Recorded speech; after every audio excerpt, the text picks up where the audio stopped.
하루는 사울의 아들 요나단이 자기 무기를 든 소년에게 이르되 우리가 건너편 블레셋 사람들의 부대로 건너가자 하고 그의 아버지에게는 말하지 아니하였더라. 사울이 기브와 변두리 미그론에 있는 석류나무 아래에 머물렀고 함께한 백성은 600명가량이며 아히야는 애복을 입고 거기 있었으니 그는 이가봇의 형제 아히두베의 아들이요 비느하스의 손자요 실로에서 여호와의 제사장이 되었던 엘리의 중손이었더라. 백성은 요나단이 간 줄을 알지 못하니라. 요나단이 블레셋 사람들에게로 건너가려 하는 어기 사이 이쪽에는 험한 바위가 있고 저쪽에도 험한 바위가 있는데 하나의 이름은 보세스요 하나의 이름은 세네라. 한 바위는 북쪽에서 믹마스 앞에 일어섰고 하나는 남쪽에서 게바 앞에 일어섰더라.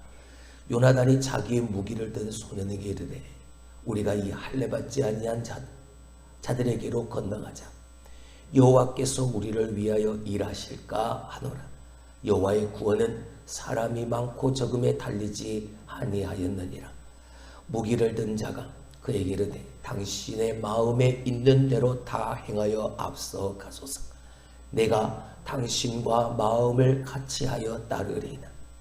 요나단이 이르되 보라 우리가 그 사람들에게로 건너가서 그들에게 보이리니 그들이 만일 우리에게 이르기를 우리가 너에게로 가기를 기다리라 하면 우리는 우리가 있는 곳에 가만히 서서 그들에게로 올라가지 말 것이요 그들이 만일 말하기를 우리에게로 올라오라 하면 우리가 올라갈 것은 여호와께서 그들을 우리의 손에 넘기셨음이니 이것이 우리에게 표징이 되리라 하고 둘이 다 블레셋 사람들에게 보임이 블레셋 사람이 이르되 보라 히브리 사람이 그들이 숨었던 구멍에서 나온다 하고 그 부대 사람들이 요나단과 그의 무기를 든 자에게 이르되 우리에게로 올라오라 너희에게 보여줄 것이 있느니라 한지라. 요나단이 자기의 무기를 든 자에게 이르되 나를 따라 올라오라 여호와께서 그들을 이스라엘의 손에 넘기셨느니라 하고 요나단이 손발로 기어 올라갔고 그 무기를 든 자도 따랐더라. 블레셋 사람들이 요나단 앞에서 엎드려지매 무기를 든 자가 따라가며 죽였으니 요나단과 그 무기를 든 자가 반나절 가리 땅 안에서 처음으로 쳐 죽인 자가 20명가량이라.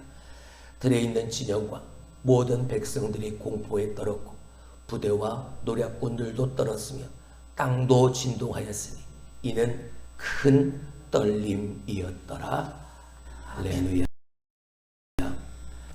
부활주일의 예배를 드리고 부활절 메시지를 통해서 오늘도 우리에게 함께 하시고 살아계신 하나님을 그 예수 그리스도를 온전히 전달하는 복음의 전달자 부활의 증인 그리고 그 예수의 전달자 그렇게 살아가기를 다시 한번 각오하고 결단하는 오늘 우리의 삶이 되어질 수 있기를 주님의 이름으로 축원합니다. 한날 그냥 부활주일 하나의 행사로 그쳐지지 아니하고 이 부활주일의 예배를 통해서 다시 한번 우리의 믿음이 각성되어지고 그 각성된 믿음을 하나님이 굳게 세우셔서 오늘 하루의 삶을 통해서 그 부활의 증인 예수 그리스도의 전달자의 삶을 다하게 되었을 때 하나님은 그 사람의 믿음을 보시고 하나님의 놀라운 역사 하나님의 함께하심의 증거를 보여주실 줄로 믿습니다. 할렐루야. 우리의 삶이 그 증거가 되어지잖아요. 예수님 오늘도 살아계심을 우리가 깨닫고 그 은혜를 누리고 살아가니까 말씀드렸던 부족한 은혜를 하나님은 채우시고 채워진 그 은혜가 차고 흘러넘치게 하셔서 그걸 흘려보내는 통로로서 우리가 쓰임을 받아야 한다고 말입니다.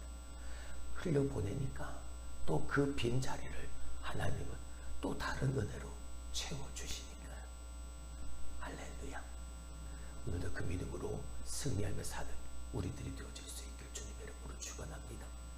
자, 다시 우리 일상으로 돌아와서 사무엘상으로 우리가 다시 묵상을 하게 되어지는데 지난 13장의 내용은 이 사울 왕이 기다리지를 못했죠. 사무엘이 와서 제사를 드려줄 그때를 기다리지를 못했습니다. 그리고 내 마음대로 그냥 제사를 드려버렸죠. 말씀드렸듯 하나님이 없는 삶의 그 삶의 모습은 하나님이 일하심을 기다리지를 못하는, 하나님의 역사하심을 기다리지 못하고 그 자리에서 내 욕심, 내 생각, 내 계획을 앞세우고 살기 마련인 거죠. 자, 오늘 그 사울이 블레셋과의 전쟁을 앞에다 두고, 그리고 그 블레셋과의 전쟁 속에서 사울과 그 아들 요나단의 모습을 비교해 주고 있습니다. 우리가 본문의 말씀을 15절까지 읽었는데, 오늘 이 사울과 그리고 아버지 사울과 아들 이 요나단의 완전히 다른 하나의 모습은 무엇인가요? 하나의 모습이 다릅니다. 어떤 모습인가요? 그 모습. 아버지는 껍데기고 아들은 참된 믿음을 가지고 있다는 것입니다. 아버지와 아들의 혈연적 관계를 가지고 있으니까 겉모습은 비슷할지 모릅니다. 하지만 아버지의 마음과 아들의 마음 속에 있는 하나님에 대한 믿음은 완전히 달랐죠. 자, 오늘 그 다른 모습이 뭐로 나타났습니까? 사울은 석류나무 아래서 자기와 함께하고 있는 600명의 군사들과 어찌할 바를 모르고 그 석류나무 아래 머물러 있는데, 요나단은 어떡합니까? 요나단은 하나님이 저들을 우리 이스라엘 손에 붙여주실 것이다 믿음을 가지고 있었죠. 그리고 그 믿음의 증거가 하나님이 표징을 우리 가운데 보여주셔서 그 표징이 하나님이 우리와 함께 하심을 보이시는 기적이 되어짐을 알고 있었던 거예요. 그래서 사람들에게 말하지 않고 블레셋 진영 그 초소를 향해 몰래 나아갔습니다. 자, 우리 1절의 말씀을 한번 보시죠. 다 같이 읽습니다. 시작. 하루는 사울의 아들 요나단이 자기 무기를 든 소년에게 이르되 우리가 건너편 블레셋 사람들의 부대로 건너가자 하고 그의 아버지에게는 아뢰지 아니하였느니라. 왜 블레셋 초소로 건너가려고 합니까? 왜 블레셋 진영으로 이 요나단이 자기의 무기를 든 사람, 부하 딱 한 사람을 데리고 이 두 사람이 왜 블레셋 초소 진영으로 가려고 할까요? 이 일에 하나님의 역사하심이 있다는 분명한 믿음의 확신을 가지고 있었기 때문입니다.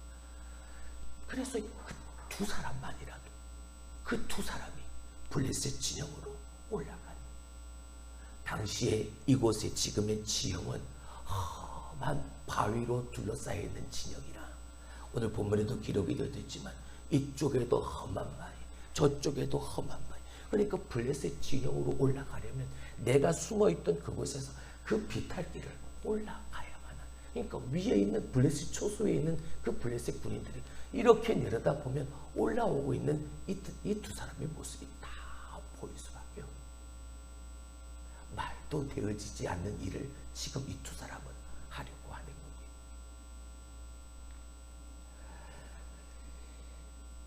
그때 이 요나단이 마음속에 가지고 있었던 생각, 참된 믿음으로 말미암은 생각. 자, 우리 8절의 말씀을 6절의 말씀을 한번 보시겠습니다. 요나단이 자기의 무기를 든 소년에게 이르되 우리가 이 할례 받지 아니한 자들에게로 건너가자. 여호와께서 우리를 위하여 일하실까 하노라. 할렐루야. 올라가자. 우리가 올라가자. 하나님께서 우리를 위하여 뭐 하실까? 일하실. 하나님이 우리를 위하여 일하신다. 하나님이 반드시 우리를 위하여 일하실 테니까 올라가자. 그러면서 그 뒤에 나오는 말이 무엇입니까? 여호와의 구원은 사람이 많고 적음에 달리지 아니하였느니라. 사람이 많고 적음의 문제가 아니다. 100명이고 1000명이고 10,000명이고 군사가 모여있다고 그래서 그 군사의 많음이 이스라엘의 구원을 이루는 게 아니다. 너와 나 단 두 사람이지만 두 사람, 그 사람의 수가 적다 해서 하나님의 역사, 하나님의 일하심을 이루지 못하는 것이 아니다. 여호와의 구원은 사람의 많고 적음에 달려있지 않다.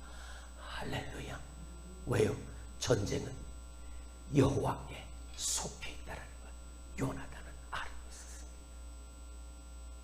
사랑하는 성도 여러분, 육적인 물리적인 전쟁뿐만 아니라 내 안에서도 오늘 여지없이 내 마음과 생각과 입술을 통해서 범하게 되어지는 그 영적 전쟁의 현장에 하나님은 반드시 일하십니다. 우리 그 마음속의 생각 중에 그리고 입술 앞에 파수꾼을 세워주셔서 영적 전쟁에 지지 않도록 그 영적 전쟁, 모든 전쟁이 여호와께 속하였음을 하나님은 우리에게 보여주십니다. 중요한 것은요, 그 믿음의 확신을 가지고 올라가자, 싸우러 가자. 이 믿음의 확신의 참 행동이 중요한 것. 듣기는 합니다. 듣기는 듣는데 들은 그것을 가지고 삶의 그 말씀 그대로를 살아내고자 하는 거룩한 몸부림은 없습니다. 말씀은 말씀이고 내 삶은 내 삶이기 때문이죠. 믿음은 믿음이고 내 삶은 따르기 때문에 말씀을 듣고 말씀대로가 아니라 믿음대로 믿음 가지고 사는 게 아니라 기도했으니까 기도한 그것 가지고 기도한 대로 사는 게 아니라 이것 따로 이것 따로. 그러니까 상황이 벌어지면, 일이 벌어지게 되어지면 이 믿음이 참된 믿음인가 아니면 껍데기 믿음인가 분명히 드러나게 되어지는 사울을 보시죠. 하나님의 그 마음속에 없이 제사장이 와서 제사를 드려야 되는 그때 그 제사장이 할 일까지도 내가 해버리고 하나님이 없는 것처럼 하나님이 분명히 말씀하셨음에도 불구하고 내가 좋게 여기는 것, 내가 갖고 싶은 것, 백성들을 핑계대고 그것으로 거짓말을 일삼고 내 것 삼았던 하나님 없던 껍데기 믿음, 껍데기 신앙의 사울은요, 지금 뭐 하고 있는지요? 석류나무 아래서 쉬고 있습니다. 석류나무 아래서 무엇 해야 될지를 모르고 가만히 있는 껍데기 신앙, 껍데기 믿음. 일이 벌어지면, 상황이 벌어지면 드러나는 겁니다. 근데 요나단은요, 일이 벌어졌으니 상황이 펼쳐졌습니다. 뭐합니까? 올라가자. 우리가 올라가자. 하나님이 반드시 우리와 함께 일하실 테니까. 구원은 여호와의 구원은 여호와의 승리는 사람의 많고 적음에 달려있는 것이 아니다. 하나님이 일하신다. 가자. 올라갑니다. 그리고서 하나의 표징, 하나님이 함께 하심의 표징을 확신하게 되어지죠. 자, 우리가 올라가는데 우리가 저 블레셋 군사들에게 우리를 보일 거야. 근데 우리가 보여지면 저들이 분명히 말을 하겠지. 뭐라고? 거기 있어라. 멈춰 있어라. 우리가 내려갈 테니까. 라고 말을 하게 되어진다면 우리는 그곳에 머물러 있어. 그런데 올라와라. 올라와라. 라고 말을 하게 되어진다면 저들을 우리 이스라엘의 손에 하나님이 맡기신 표징이 되어지니까 할렐루야, 올라가자. 그랬더니 그 블레셋 초소들 앞에 서 있는 블레셋 군사들 앞에 자신들의 몸을 보였는데 발각이 됐는데 어이없게도 발각이 되면 내려가서 쫓아가서 그 사람들 정권을 붙잡아야죠. 근데 그들이 외칩니다. 올라와라, 올라와라. 우리가 너에게 보여줄 것이 있으니까 올라와라, 올라와라. 말도 되어지지 않는 전투 상황이 지금 벌어지고 있는 여호수아가 그의 무기를 든 자에게 말합니다. 하나님께서 우리와 함께 하심이 표징이 되어졌으니 뭐하자? 올라가자. 12절의 말씀을 봅니다. 그 부대 사람들이 요나단과 그의 무기를 든 자에게 이르되 우리에게로 올라오라. 너희에게 보여줄 것이 있느니라 한지라. 요나단이 자기 무기를 든 자에게 이르되 나를 따라 올라오라. 여호와께서 그들을 이스라엘의 손에 넘기셨느니라. 할렐루야. 그 초소에 얼마의 군사가 있었는지를 모릅니다. 하지만 그 초소에 이 요나단과 그의 무기를 든 자 두 사람이 바위를 휘어 비탈길을 올라가서 때려 눕힌 자의 수가 20명가량 되었다고 말하지. 근데 그 20명이 문제가 아니었습니다. 이 두 사람이 가지고 있는 믿음의 영향력은 온 본 진영의 군사들을 덜덜덜덜 떨게 만들었다는 거죠. 자, 그럼 마지막 15절의 말씀을 봅니다. 들에 있는 진영과 모든 백성들이 공포에 떨었고 부대와 노략군들도 떨었으며 땅도 진동하였으니 이는 큰 떨림이었더라. 아멘. 숫자가 중요한 게 아니었습니다. 두 사람이 중요한 게 아니에요. 올라간 사람은 두 사람이었지만 그 블레셋 본 진영에서 느끼기에는 수천, 수만 명이 올라온 것처럼 그들은 두려움과 공포에 떨었던 거예요. 공포와 두려움 때문에 떨었던 것뿐만 아니라 땅까지 진동을 해대는 것이었습니다. 성경은 말합니다. 이는 무엇이었더라? 큰 떨림이었더라. 자, 밑으로 한번 내려가 보시죠. 괄호 1번 하나님이 떨리게 하심이었더라. 할렐루야. 누가 일하신 겁니까? 하나님이요. 어떤 사람에게? 믿음으로 나아가는 사람에게. 껍데기 믿음이 아니라 참된 믿음을 가지고 나아가는 그 사람에게 하나님이 일하시는 거죠. 할렐루야. 여러분, 믿음이 왜 중요한지 분명히 드러나는 증거가 되어지지 않습니까?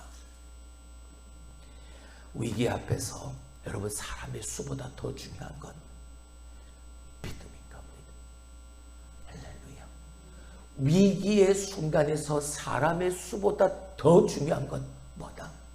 믿음이다. 어떤 믿음? 이 참된 믿음. 참된 믿음을 가지고 있는 한 사람만 있어도 하나님의 역사는 그 사람을 통해 반드시 하나님이 떨리게 하시는 하나님의 일하심이 나타나고 드러난다. 할렐루야. 여러분, 하나님의 뜻을 구하는 건 편리한 방법을 선택하는 것이 아닙니다. 내게 큰 희생이 따르더라도 하나님을 향한 신뢰의 마음을 가지고 구해야만 그 믿음 속에, 그 구함의 마음 속에 하나님의 역사는 일어나는 거죠. 한 사람, 요나단과 함께 그 무기를 든 소년이 요나단과 함께 이 두 사람이 만들어내었던 이 믿음의 기적과도 같은 역사. 여러분, 이 소년이 뭐라고 말합니까? 우리 7절의 말씀을 한번 보시죠. 무기를 든 자가 그에게 이르되 당신의 마음에 있는 대로 다 행하여 앞서 가소서. 내가 당신과 마음을 같이하여 따르리이다. 할렐루야. 소년이면 어떻습니까? 힘없어 보이고 연약한 소년이면 어떻습니까? 요나단이요. 당신의 마음에 있는 대로 다 행하십시오. 나는 당신을 믿고 따라가겠습니다. 내가 당신과 마음을 같이하여 내가 당신을 따르겠습니다. 여러분, 이런 사람 한 사람만 있으면 가능한 겁니다. 이런 사람 한 사람만 있으면 하나님의 역사는 일어나는 겁니다. 기도하고 그리고 말씀에 순종해서 살고 하나님의 자녀의 권세를 가지고 하나님의 은혜를 가지고 살아가는데 하나님, 우리 안에 다시 회복이 일어나게 주님 도와주옵소서. 기적과도 같은 회복과 변화가 일어나게 하여 주옵소서. 여러분, 너무나도 당연한 일이고 회복은 너무나도 당연한 변화의 삶인데 우리에게 믿음을 가지고 예수 그리스도를 따르고 말씀에 순종하는 삶을 살아가는 우리에게 너무나도 당연한 일인데 그것이 기적 같은 일이 되어져 버렸습니다. 이게 가슴짐이에요. 제가 그렇게 기도하면서도 참 마음이 아프고, 하나님 이거 너무나도 당연한 일인데 하나님의 말씀을 따르고 순종하고 믿음으로 살아가는 우리의 삶에 당연히 뒤따르는 하나님의 일하심인데, 그 회복이 일어나고 변화가 일어나는 것, 그 삶을 마땅히 당연히 살아가야 하는 것, 너무나도 우리에게 마땅히 보여져야 될 일인데 하나님은 그게 기적이 되어져 버리고 말았습니다. 믿음 없는 우리를 용서해 주옵소서. 한 사람만 있으면, 그 한 사람만 있어도 하나님의 역사는 우리 안에 일어나는. 사무엘서는 일관되게 신앙은 종교가 아니다 라고 분명히 말하고 있습니다. 오늘도 일상 가운데서 일어나는 내 삶의 역동적인 실천으로 행하며 믿음으로 살아가야 할 것을 가르치고 있죠. 사랑하는 성도 여러분, 작고 볼품없고 힘없고 연약한 소년이었지만 요나단과 마음을 같이하여 믿음으로 올라가니까 이 두 사람의 그 믿음으로 말미암아 그 초소에 있는 사람들뿐만이 아니라 본 진영에 있는 사람들도 두려워 떨게 만들었던, 하나님이 떨리게 하셨던 그 일하심의 주인공, 그 믿음의 주인공, 저와 여러분이 될 수 있길 주님의 이름으로 축원합니다. 기도합니다.